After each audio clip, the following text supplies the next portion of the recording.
The news day continues here on One News Now. I'm Riza Diaz. 513 schools in Central Luzon have started to conduct face-to-face classes. DepEd official Michelle Lacson said that some of the schools in Central Luzon resumed face-to-face classes as of Thursday. Now, only vaccinated teachers are allowed to return to school, while fully vaccinated students are also preferred for the face-to-face mode of classes. In-person classes are allowed only in areas under Alert Level 1 and 2. The LTFRB is recommending 100% capacity for PUVs once NCR and other regions shift to Alert Level 1. Speaking at the Laging Handa briefing, LTFRB Executive Director Maria Cristina Casion said that the jeepney and PUV modernization will push through, but they won't be phasing out old jeepneys for now. We are recommending po yung LTFRB at DOTR na magiging 100% na po yung capacity ng ating mga pampublikong sasakyan. Meanwhile, the Trade Department is also preparing for the further loosening of restrictions. DTI Undersecretary Ruth Castello said everyone will still have to follow health protocols to prevent a rise in COVID-19 infections, even if restrictions are downgraded. Kung sakasakali naman, in fact, magkakaroon tayo ng medyo mas maluwag, yung 100% capacity na ang mga negosyo natin. Pero hindi pa rin natin talaga pwedeng i-kompromiso ang kalusugan. So all the health protocols, kailangan pa rin natin talagang sundin sila. Castello also said that the Philippines is currently affected by the rising fuel prices caused by the rising tensions between Russia and Ukraine. But Castello added that the government has put measures in place to cushion the economic blow of the invasion. We're really hoping na matapos na yung gulo at bumaba na dire-diretso ang presyo ng quails. Ang government naman ready na harapin kung sakaling tataas pa para makuson din yung effect nito sa mga ordinaryong tao kagaya natin. Meanwhile, the Health Department is pushing to increase the nationwide vaccination rate as the country prepares to shift to Alert Level 1. DOH Undersecretary Mirna Cabotaje said at least 63 million Filipinos have been fully vaccinated against COVID-19 as of last week. This is around 80% of the total target population. But she added that the weekly vaccination rate is low and currently stands at 300,000 to 500,000 jabs per day. In terms naman yung ating weekly performance, medyo mababa na. Kailangan talagang pag-ibayunin at ibang estratehiya para mapataas pa yung ating mga jobs per day. Pangasinan has barred the entry of quails and ducks in the province due to another threat of bird flu. Pangasinan Governor Amado Espino III issued an executive order enforcing the ban starting February 25. This after the detection of avian influenza or bird flu in Bulacan and Pampanga. The governor also directed quarantine officers to put up checkpoints in strategic areas such as the Tarlac-Pangasinan-La Union Expressway. We'll be back with more stories after the break. Keep it here on One News.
Still watching One News Now, I'm Riza Diaz. Meta, Facebook's parent company, is now barring Russian state media from returning or running advertisements on its platform. According to Nathaniel Glacier, Meta's security policy head, these changes are currently being rolled out and will continue in the coming days. He added that they have also temporarily removed the ability to view the friends list for Facebook profiles in Ukraine to protect people from being targeted.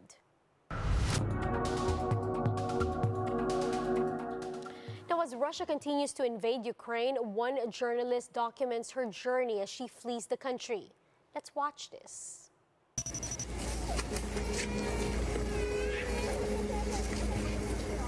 So the huge lines with the woman with a lot of kids and the luggage. They were trying to reach the border whole night.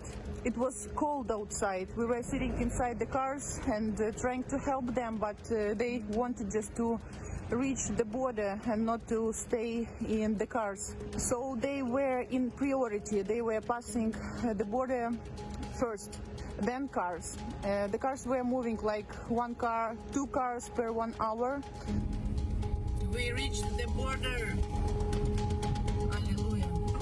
I was standing in line and one man asked me to take his daughter with me because he needs to reach her to the border, and any man can't reach the border. So I took this girl with a little beautiful dog and my daughter, and she became a friend. We are in unity, we are helping each other. У нас новый пассажир в салоне. I want also to tell about the volunteers. It was so great to see some women who woke up and begin to prepare some food, some tea, some coffee. We needed that very much. We are not tired, we are exhausted, really. So it's special cars. They are taking refugees who are reaching the border by foot. And all those lines were only with women and kids. We are happy that we reached to the border, but we left our houses. I left my father and my mom and my brother. They are hearing the alarms like few hours per day. Friends of mine are stayed in Kiev, and it's awful. It's a disaster, really. They are hiding themselves in shelters during last 3 days. They are very frightened, really. You know, first time in my life I feel like I'm a real refugee. It's awful. It's awful feeling. Hope other Ukrainians will stay safe.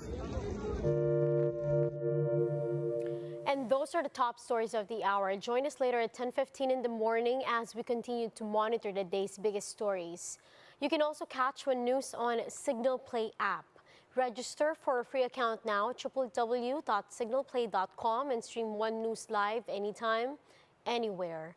I'm Riza Diaz. Mask on, wash hands, and stay safe, Philippines. We are One News.